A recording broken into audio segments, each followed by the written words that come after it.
Pixie doing another video. So I'm about 40 hours into a fast.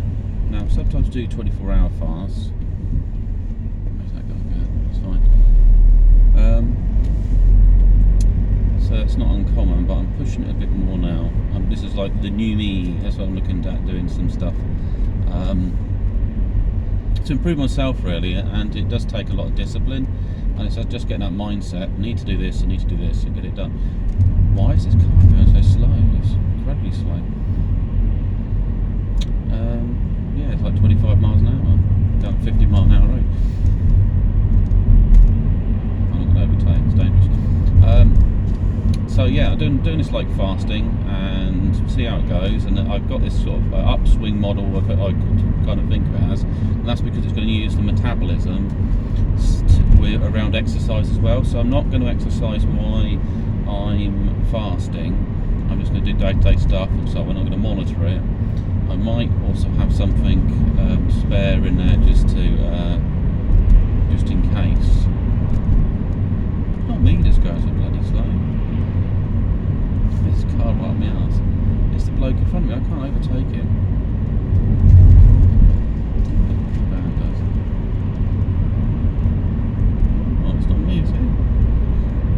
Flashing me for whatever.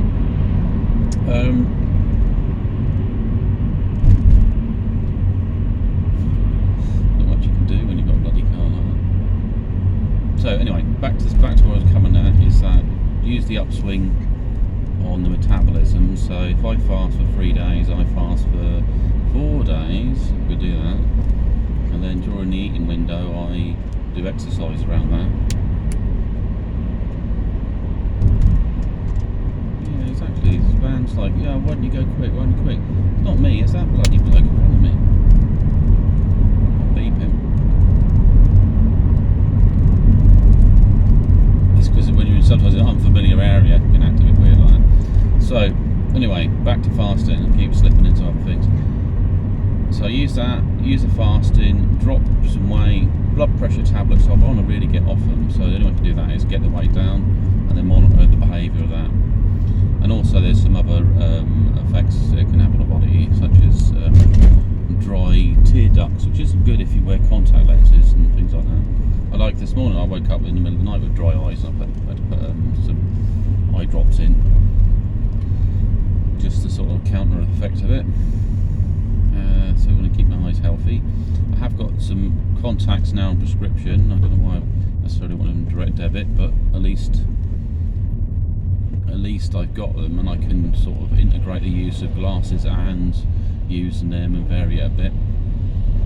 There's some audiobook stuff I'm listening to. I tend to listen in the car because I know that the radio's okay and Spotify's okay, listen to different bands, but I'm not really using my brain as much as I could, so intellectually I can pump it a little bit. And so I'm on to Jordan Peterson's 12 Rules for Life. I listen to Cordy something. He's 3% man. It's kind of what you're doing right with women, what you're doing wrong, and because you're kind of male template, a psychological template, you act in a particular way. I mean, shame there's not the reverse, a book that tells women why men act a certain way, like rolling out a roadmap of where the relationship's going. Probably kill it, because it's not like a mission to complete, and the person feels uncomfortable because they can't. It's basically taking them for granted. It's saying, well, you're going to do this, we're going to get married on a certain day, then we're going to have children, then we're going to move to this area. And there's no mystery, there's no excitement in there, nothing in there. The entanglement at work with the CEO, I'm just sort of keeping distance. So basically, I went to a party. Well, she likes me, but she seems to be liking me a lot more than I realised. Her kind of body language was telling me that she quite fancies me. I wasn't really sure how to interpret that, and whether she intended it, I don't know. But anyway, I ended up developing some feelings, attachments myself to her, and it sucks really. And I thought, well, I don't want to wait until next Christmas to tell her that I have feelings for her or I care about her. So I kind of drafted up an email, I tried to make it friendly and whatever and stuff. I just left it there, and then that's it. I mean, I can't. There's nothing else I can do. It's up to her really. I mean, she might be angry at that. She might not be. I mean, if she is, I'd say, well, did get kind of confusing signals at the do. You know, and I just say, look, if I'm a single bloke and you're acting like you're interested in me, it's very difficult for me not to feel something for that. I'm either going to want to reject you or I'm going to be drawn to you. And that's kind of what happens. So that's what's going to happen. You know, so because I don't have other people in my life that are distracting me from looking for some stable love interest. You know, I mean, there's other things that are going on. I went on an international. So anyway, yes. Yeah, so for the CEO, I'm just going to give her some space. Leave it time. She did call and I waited half an hour and I called back. It just went to voicemail. So I thought, okay, well maybe she's just sort of like, it's getting the courage to say, have a conversation. She might want to say something bad news or something. I don't know. And also it might be a bit raw, so give it a bit of space. Next time she calls, don't rush to answer, and then leave a message on her answer phone, just saying, you know, hi, basically. Just calling back, hope you're okay, you know, whatever, and then just keep it quite short and sweet. But basically, you can hear from the voice, you can pitch what the type of, you know, how the person is. So if she hears that, it might actually comfort her. Because the last thing you want to do is cause anxiety, especially when the person has the power to click their fingers and you've got no job. Because I'm not under any special contract, but I don't think she would do that without at least having a conversation, because that would be very unkind. Suddenly you've got no work at all. It's like, what's happened? You're out. But I don't think I've upset her or anything. I did suggest how we could be more than friends, and then possibly a little bit of cheekiness in there, but nothing too bad. She didn't respond to it, but I didn't want her to respond to it really. I just sort of said that's an option in the future. I look forward to when we do speak or we do next time we meet.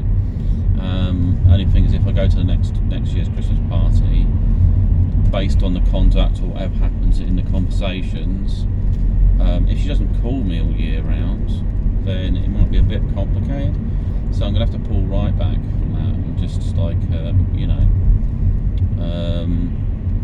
that's it really. I mean, there's nothing I can do. I mean, I'd probably have friends around her, like hawk protecting her. So I might even say, look, you know, I think I'll give it a miss this year.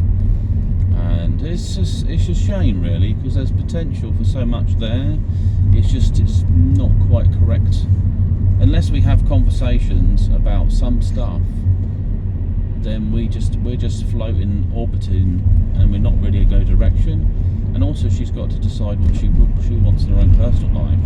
She's got to say to herself, you know, I'm with this man, whatever, and I don't feel that I've got a future with him. You've got to just be honest with yourself and think, well, do I want to be with him when I'm 70 years old? And I'm thinking, all that opportunity I could have had, you know, all that happiness I sort of skipped out because I had a moody bloke that I had to live with for the rest of my life, or whatever he's doing, I don't know. So just, yeah, I don't know. Anyway, I care greatly for her. I just don't want to get caught up in anything that's going to cause me further harm or any issues. I just really want to get my health, mental health, and that's what part of fasting can help as well. I just want to get everything back to where it needs to be. I need to be the best version of myself, and then we'll see where things take from there. Really, I mean, obviously, if you rush into the office and start looking needy, so I'm going to avoid going to the office as much as I can. Just get my work stuff. Because I work 2 different places, I just pick up a lot of PPE from the other office. At least give myself a month of fasting and so on. It might make quite a big difference. And it's not necessarily going to lose loads of weight. It could be that, well, you will be losing some weight, but the shape will be improved, more chiseled, because you basically, during your fast, your body produces lots of growth hormones and stuff, tries to recycle tissue in. And when you've got all them growth hormones in there, then you eat something with protein and stuff, and then you start working on top of that. And also sugars, you need to get sugars back into your muscles, so you can actually break all the rules slightly, and but you have to exercise it, and then that way the body starts utilising the energy, and it just refuels your sort of glycogen in your muscles and stuff. Yeah, going on to something else, I went on to something called this International Cupid. I had an account set up well before that party. Okay, let's do this.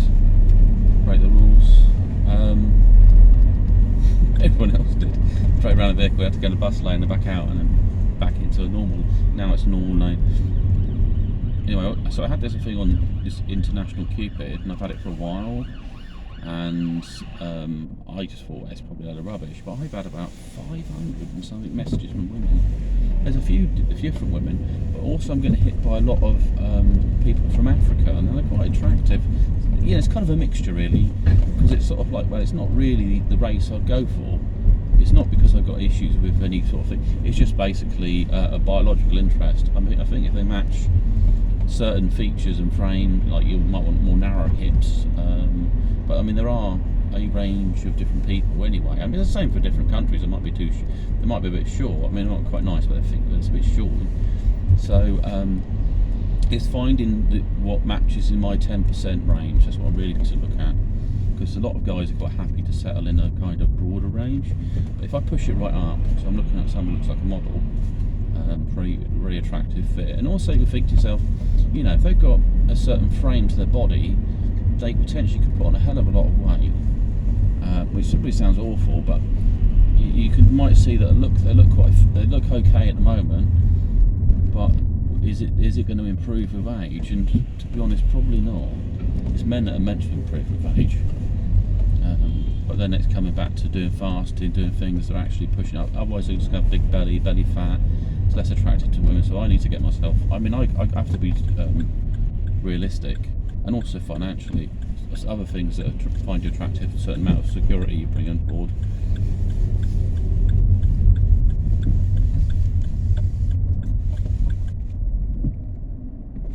And then we just see how things go, really.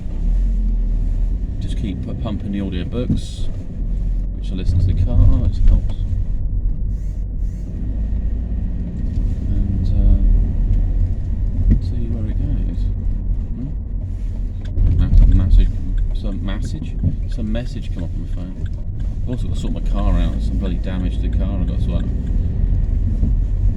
out. So yeah, I think spiritually there's quite a thing of going back to fasting. There's a lot of emotions when it comes to the surface, but then also there's a feeling good of actually the process. You're going through it, you're exploring it, so you're at least don't push yourself on some silly territory. And plus, it's a fast on food, not water. So I'm drinking fluids. I am taking minerals and vitamins. I'm just not taking loads of calories. That's the thing. I'm calorie deficient because I've got enough in my body. It's somewhere predicted. However, as you start losing weight, it gets to the point where you don't have loads of calories on your body. You start becoming tired and other things, and so you have to reduce the fasting window, I guess. Well, anyway, take your time off, have a great one, and speak to you soon, bye.